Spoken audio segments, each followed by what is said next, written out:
I was diagnosed with severe anxiety and took time off work. My wife's brother moved into our guest room, temporarily. One morning, I came downstairs and he was wearing my robe, drinking from my mug. He said, "Man of the house doesn't do much, huh?" My wife just laughed. That night, I heard them whispering behind the door. "He's not like he used to be," she said. I confronted her. She called me overdramatic and told me, "Maybe you should go stay somewhere and figure yourself out." When I came back the next day, the locks were changed. I didn't think it would come to this. I didn't think the woman I built a life with would laugh in my face while I was falling apart inside. But it happened. About 5 months ago, I got diagnosed with severe anxiety. Not the kind you can push through with a strong cup of coffee and a fake smile. The real kind. The kind where you wake up with your chest tight and your hands shaking. The kind where walking into a grocery store feels like standing in the middle of a battlefield. It hit me hard and fast. I had always been a tough guy. Worked maintenance for Jefferson County Public Schools for almost 15 years. Long hours. Roof leaks, busted pipes, busted kids, I handled it all. But one day I sat in my truck outside of Kroger, and I just couldn't go in. Couldn't move. Couldn't breathe. I had to take a leave from work. Doctor's orders. My supervisor was supportive, told me to get better and come back when I could. My wife, Kelsey, was less supportive. She acted like I told her I wanted to join a boy band. She didn't get it. She said things like, "Everyone gets stressed," or, "You just need a hobby." I started therapy. I thought if I fixed myself, things would go back to normal. I really believed that. A week into my leave, Kelsey's brother Evan showed up with 2 garbage bags full of clothes and a sad story about getting fired from some warehouse job. She didn't even ask me. Just said, "He's staying with us for a bit." I didn't argue. I didn't have the energy. Plus, Evan and I had never been close, but I wasn't about to kick a guy when he was down. I let him have the guest room, the one I used for meditating and doing breathing exercises. That room became his gaming cave overnight. I could hear the stupid gunfire sounds and yelling through the walls every night. He didn't keep it down. He didn't care. Kelsey stopped sleeping in the same bed with me, said my tossing and turning kept her up. She started sleeping on the couch, just until you're better. But then she started sleeping in late with Evan already up in the kitchen, making his giant egg sandwiches and blasting his morning playlist like it was a frat house. One morning, I came downstairs and found Evan wearing my robe. The navy one with my initials stitched on the sleeve. He had one foot up on the coffee table, drinking from the "World's Best Dad" mug my daughter bought me 2 Father's Days ago. He looked at me, smirked, and said, "Man of the house doesn't do much, huh?" I stood there frozen. Kelsey was sitting on the couch scrolling her phone. She heard him, looked at me, and laughed. A real laugh. Like Evan was some stand-up comic and I was the punchline. I turned around and went right back upstairs. Sat on the edge of the bed and just stared at the floor. That laugh, her laugh, stuck in my brain like broken glass. That night, I was walking past the bedroom door and heard voices. Kelsey and Evan. The door wasn't fully shut. I slowed down, leaned in. Her voice, "He's not like he used to be." His voice, "Yeah. He's kinda weak now." I pushed the door open hard. Evan stepped back fast, acting like he was just leaving. Kelsey stared at me like I was the one sneaking around. "What's that supposed to mean?" I asked. She didn't even try to deny it. "You're being overdramatic," she snapped. "You've been acting weird for weeks." "I'm dealing with something serious, Kelsey." "Well, maybe you should go stay somewhere and figure yourself out," she said, like it was no big deal. Like I was some couch surfer she'd gotten tired of. I slept on the couch that night. The same couch she used to sleep on to avoid me. I laid there, wide awake, with her brother snoring like a chainsaw in the other room and her walking around like none of it mattered. The next morning, I packed a bag and went to my sister Amanda's house on the edge of Jeffersontown. She's older than me and has a quiet house with a guest room. I told her I just needed a few days to clear my head. She said of course, made me breakfast, and didn't ask too many questions. I almost cried at how normal it felt. Less than 24 hours later, I drove back to my house. Our house. My key didn't work. The lock had been changed. I stood there in the cold with my bag in hand, staring at the keypad lock on the door like it had grown there overnight. I rang the doorbell. Knocked. Knocked harder. After 10 minutes, the door finally opened. Evan. Shirtless. Holding a bowl of cereal like I'd interrupted his damn spa day. "Yeah," he said, "we thought it'd be better if you stayed gone for a while." "You're not even on the lease," I said through gritted teeth. He smiled. "Doesn't matter. It's handled." "Where's Kelsey?" I asked.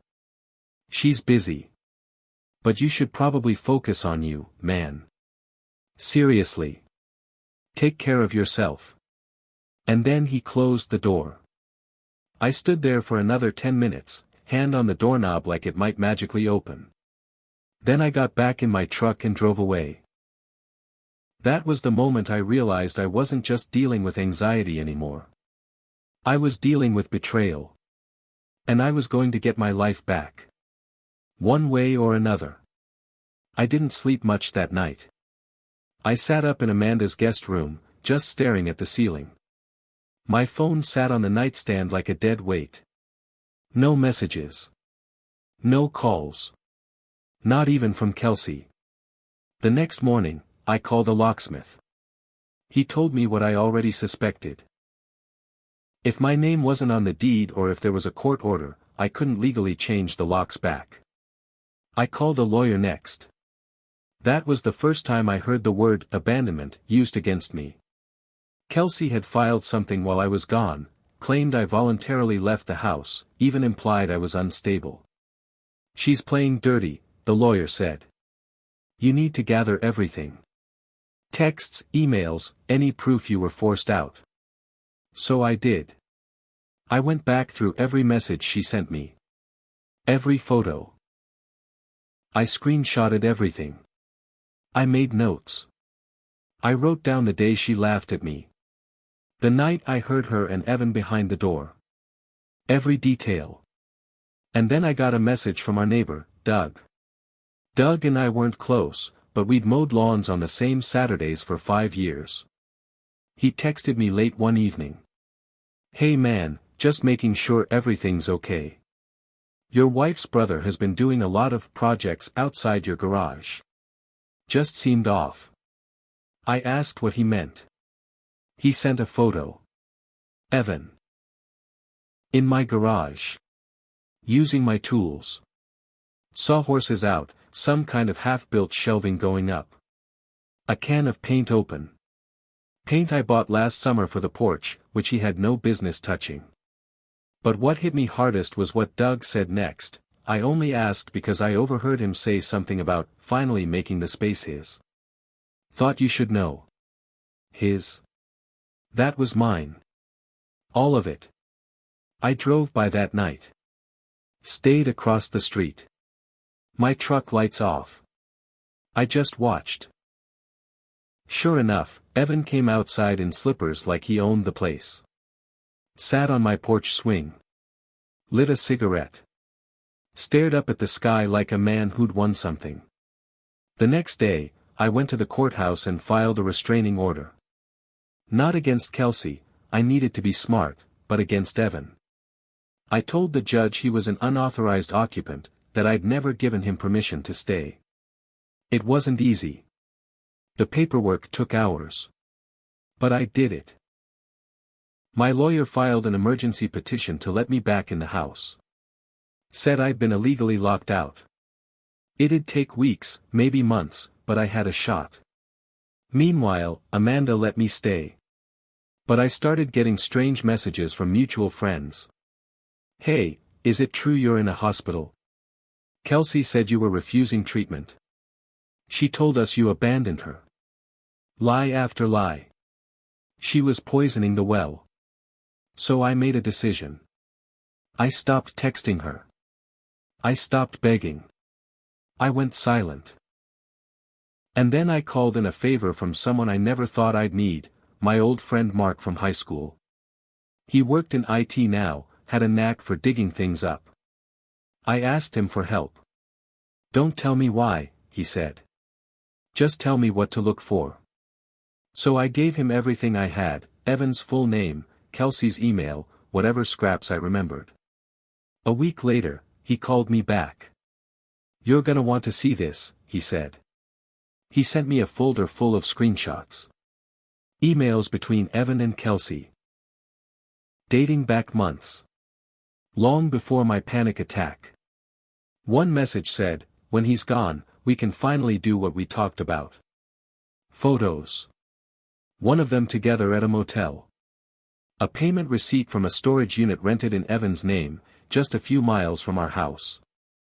"I think they've been moving stuff there," Mark said. "Like they're trying to stash things before you come back." I stared at the screen for a long time. I'd been worried about my mental health. I'd been trying to heal. But they were setting me up the whole time. They weren't waiting for me to get better. They were waiting for me to be gone. And now I had proof. I didn't know what hurt more, that they'd betrayed me, or that they'd been planning it while I was fighting to stay sane. Mark kept digging. He was careful, told me to keep quiet until we had enough. He found more. Kelsey had opened a separate checking account 3 months ago, under her maiden name. That's where our joint funds had started disappearing. "Slow enough not to trip red flags," he said. "But she's been bleeding your account." That explained why I'd gotten 2 overdraft notices recently when I hadn't touched anything. She wasn't just pushing me out emotionally, she was emptying my life out piece by piece. Then Amanda got a text. It was from Kelsey. "If your brother's staying with you, I think you should know he's unstable. He might not be safe to be around." Amanda showed it to me with shaking hands. "She's trying to make me scared of you." I felt sick. "She's trying to isolate me." Amanda didn't say anything. She just nodded, like she'd seen this kind of evil before. That same night, Doug called again. "I wasn't going to tell you this," he said, "but I saw a U-Haul out front last weekend. Evan and Kelsey were loading it up. Looked like they were moving furniture. They were clearing the house." I went back to Mark. "I need more. Anything." He sent me one final file. A video clip. From a neighbor's Ring cam, 2 houses down. The timestamp showed the night I'd left to stay with Amanda. Evan standing on the porch, talking to someone on the phone. I told her he's on the edge. She'll push him to leave tonight. If he doesn't, I'll do it. Either way, he's not coming back. I watched that video 5 times. It wasn't just them lying to me. They were coordinating this. It was a setup. 2 days later, I got a call from the lawyer. The restraining order against Evan had been approved, at least temporarily. I could legally enter the house. I didn't tell Kelsey. I didn't text. I didn't call. I drove over around noon while I knew they'd both be at work. Amanda came with me. She had her phone ready to record everything. We walked in through the front door, finally, and it felt like entering a stranger's house. Most of the living room furniture was gone. TV gone. Couch gone. My father's old recliner was sitting half covered in a blanket, half dismantled like they were too lazy to move it whole. My garage was stripped. Tools gone. My tackle box. Even my shelves. The workbench. Just gone. In its place, a pile of crumpled fast food bags and an empty six-pack. I walked into the bedroom. The closet was empty. All her clothes. All her things. Gone. And in the middle of our bed, sitting upright like a twisted joke, was my robe. Folded neatly. Like she wanted to leave one last middle finger. Amanda was filming everything. She cleared you out, she whispered. But I wasn't there to get mad. I was there to build the case. I took photos. Videos. Sent it all to the lawyer. Then, just as we were about to leave, I found something they must have forgotten. A receipt. Folded into the bottom of my dresser drawer. Storage unit rental. Under Evan's name. Same address Mark had found. But the note scribbled on the back hit me like a punch. After Thursday, he won't have access. Change the lock before Friday. They were trying to cut me out completely. House, money, furniture, everything. That night, I didn't cry. I didn't rage. I called the storage unit company. And I made a plan. I showed up at the storage unit the next morning, right when they opened. I had the receipt I found, Evan's full name, and a calm tone.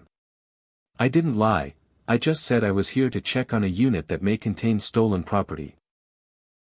The manager, a young guy with a lazy eye and a bag of donuts on his desk, looked nervous but didn't say no.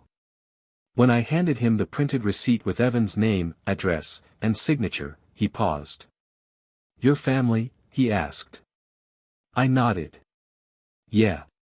Brother-in-law. I have some proof of what's going on. If this stuff's stolen, you might be part of a police report real soon. That got him moving. He led me back. Unit 1142. The door was locked, but the receipt showed Evan's code. The guy typed it in. Click. When the door rolled up, I almost laughed. There it was. My couch. My fishing poles. My damn snowblower. And boxes, lots of boxes. Some labeled with my name. Some with hers. I took photos of everything. Then I called the cops. I told them I believed my estranged wife and her brother had removed items from our shared property during a legal dispute, and that I had video evidence, receipts, and now physical proof. It took about 30 minutes for the officer to show up. I gave him everything, the screenshots, the email logs, the video of Evan saying, he's not coming back. I showed him the restraining order and the lawyer's paperwork saying I hadn't legally abandoned the home. He looked through it all, nodding slowly. Yeah, he said. This looks like criminal conversion. Theft. Maybe conspiracy. You want to press charges? I said yes. I absolutely did. That same afternoon, I filed a civil claim against both of them for damages. My lawyer helped me submit everything, and the officer gave me a property retrieval order that let me take back everything in the unit. Amanda and I rented a truck. We cleared it out in 2 hours. I didn't go back to the house. I went back to Amanda's. Because now, I had something better than rage. I had leverage. It took 2 weeks for the news to hit. Evan was arrested. Theft, trespassing, and violating a restraining order. Apparently he tried to argue with the cops at his job and got cuffed right there at the loading dock. Kelsey showed up at the station trying to play it down. That's when she found out I was suing her, too. A few days later, I got the first message from her in over a month. We need to talk. I didn't answer. Then came another. I didn't know he was doing all that. I just wanted space. I didn't mean to hurt you. Another lie. She knew. She'd been in it up to her neck. My lawyer and I pushed forward. We didn't back off. The day of the civil hearing, Kelsey looked like a ghost. No makeup, nervous glances around the courtroom. Evan didn't even show. Just his attorney. We laid out everything. Emails. Videos. Police reports. The judge didn't say much. Just looked at her and asked, "Why would you lock your husband out and take his property during a mental health leave?" She didn't have an answer. We won the judgment. $37,000. That covered what they stole, what they damaged, and my legal costs. Evan got 6 months probation, plus community service. And a record. Kelsey tried to settle. I refused. I told her through my lawyer, "You laughed in my face when I was at my lowest. I don't want peace. I want distance." The divorce went through 3 weeks later. I moved into a small rental house near the school where I used to work. They offered me my job back, and I took it. Slowly, I started rebuilding. Therapy helped. Amanda helped. Doug mowed my lawn while I was in court one day just to be kind. And me? I got better. Not out of spite. Out of survival. You don't recover from betrayal overnight. But I'll tell you what you do recover from. You recover from being told you're not the man you used to be, when what they meant was, you're not easy to control anymore. You recover from being left behind, because once you leave behind the people who want to destroy you, there's room to breathe. My robe? I threw it out. But I kept the mug. It sits in my new kitchen. And every morning, I drink from it and remember the lesson I learned the hard way: if someone tries to steal your life while you're healing, make damn sure they don't keep any of it.